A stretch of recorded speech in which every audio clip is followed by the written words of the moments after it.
বন্ধুরা আবার খেতে বসে গেছি।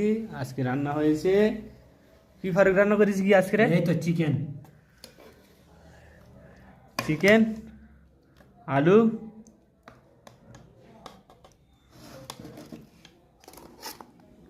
দেখতে পাচ্ছ এই চিকেন রান্না হয়েছে।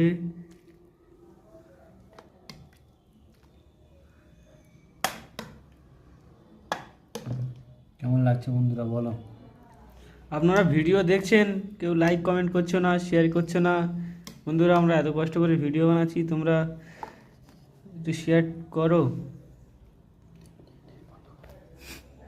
বন্ধুরা ফারুক খেতে শুরু করে দিয়েছে। ফারুক কেমন লাগছে বল? কতগুলা টাইম নেই এখন। দেখতে পাচ্ছ তরকারি এত সুন্দর হয়েছে, টেস্টি, ও আর কথা বলতে চায় না, ঘপা ঘপ ধরছে আর মারতেছে। বলো মুরব্বি কেমন লাগছে খেতে? না তোকে ঠিক আছে। আজকে তরকারি খুব ভালো হয়েছে, হয়তো কালারটা একটু এরকম লাগতেছে কিন্তু না, সত্যি টেস্ট হয়েছে। ঠিক আছে ঠিক আছে। সুপার। লাইক করো।